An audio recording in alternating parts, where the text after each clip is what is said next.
you so much for being subscriber to my YouTube channel. Guys spellings problem ఉన్న వాళ్ళు చాలా చాలా ఇబ్బంది పడేటప్పుడు నన్ను అడుగుతూ ఉండేవాళ్ళు. అంటే నాది యూట్యూబ్‌లో ఆల్రెడీ 6 ఫ్రీ వీడియోస్ కూడా ఉన్నాయి. అండ్ దాని ఉద్దేశ్యం ఏమనంటే ఫస్ట్ క్లాస్ టు 10థ్ క్లాస్ ఏమైతే స్పెల్లింగ్స్ ఉన్నాయో అవన్నీ ఒక పీడీఎఫ్ రూపంలో కవర్ చేసి ఒక ట్రైనింగ్ ఇవ్వాలని చెప్పి నేను ఆల్రెడీ 6 వీడియోస్ చేసి పెట్టాను. బట్ అవి చూసాక కూడా చాలా స్టూడెంట్స్ అడిగిందేంటంటే, సార్ మేము రాసేటప్పుడు ఆర్ ఏదైనా స్పెల్లింగ్ విని రాసేటప్పుడన్నా మాకు స్పెల్లింగ్ మిస్టేక్స్ అవుతున్నాయి. సో, దీనికేమైనా సొల్యూషన్ మీ దగ్గర ఉందా? ఏమైనా కోర్స్ ఉందా? మేము డబ్బు కట్టన్నా సాల్వ్ చేసుకుంటాం. ఇట్లా చాలా సార్లు అడుగుతున్నారు.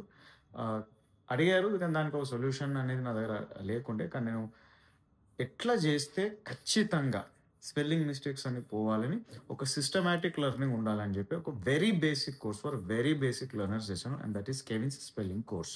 ఇది ఒక 1 మంత్ కోర్స్. అండ్ దీన్ని 4 వీక్స్‌గా డివైడ్ చేసినాము. సో, ఫస్ట్ వీక్ ఏంటంటే ఫస్ట్ సౌండ్స్ ఎట్లా అలవాటు అవ్వాలి అండ్ స్పెల్లింగ్ ఒక ఇంగ్లీష్ మీడియం స్టూడెంట్‌తో కంపేర్ చేస్తే డిఫరెన్స్ ఎక్కడొస్తదో చెప్పాలా?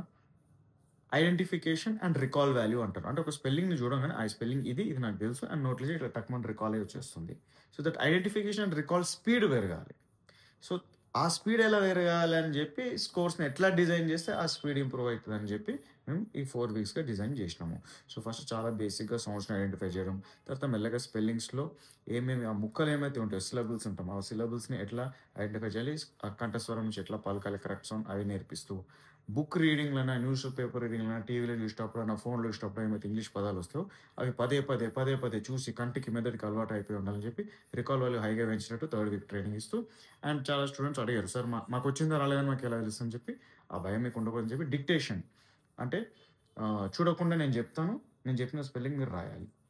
ఇట్లా ఒక సిస్టమాటిక్ లెర్నింగ్ చేసి లాస్ట్‌కి ఏంటంటే ఏ స్పెల్లింగ్ మీరు చూసినా నేను చదవగలుగుతాను. నాకు కాన్ఫిడెన్స్ ఉంది. సైలెంట్ స్పెల్లింగ్ ఎక్కడ, సైలెంట్ లెటర్ ఎక్కడ, ఏది ఎట్లా, ఏంటి, ఏం డౌట్ మీకు లేకుండా సూపర్ కాన్ఫిడెంట్‌గా కేవలం స్పెల్లింగ్స్‌ని టార్గెట్ చేస్తూ స్పెల్లింగ్ మిస్టేక్సే కాకూడదని చేసిన కోర్స్ ఇది. 1 month and the fees is 2000 and 2000 is very very reasonable and I will tell you why. చూడండి, ఇంగ్లీష్‌లో, సైన్స్‌లో, బయాలజీ, జియోగ్రఫీ, హిస్టరీ ఇట్లా ఏమేమి సబ్జెక్ట్స్ ఉన్నాయో అందులో వచ్చే స్పెల్లింగ్స్, బుక్స్, నావెల్స్, న్యూస్ పేపర్‌లో, ఎడిటోరియల్స్‌లో వచ్చే స్పెల్లింగ్స్, టీవీలో చూసిన ఇంటర్నెట్ ఆర్టికల్స్ ఎక్కడ చూసినా అన్ని స్పెల్లింగ్స్ కవర్ అయినట్టు ఒక కోర్స్ చేసాము. 4 వీక్స్‌లో ట్రైనింగ్ డెలివర్ చేసాం. And students are very very very happy. Course design చేసిన విధానం అండ్ వాళ్ళకి వచ్చే రిజల్ట్స్ అండ్ కాన్ఫిడెన్స్ చూసి వాళ్ళు చాలా హ్యాపీ ఉన్నారు. సో, అలా పోల్చుకుంటే ఎంతైతే మనం కవర్ చేసి రిసర్చ్ చేసి ఇలా తయారు చేసినామో, so 2000 is very very very very reasonable. And ఒక 1 మంత్ టైంలో ఇది మనం డెలివర్ చేస్తున్నాము. So, if you are and మిమ్మల్ని మీరు అలా ఐడెంటిఫై చేసుకున్నారు, నాకు స్పెల్లింగ్ ప్రాబ్లమ్స్ ఉంది అంటే ఈ కోర్స్ మీరు ఖచ్చితంగా చేయాలి. Ping me on WhatsApp to take admission in this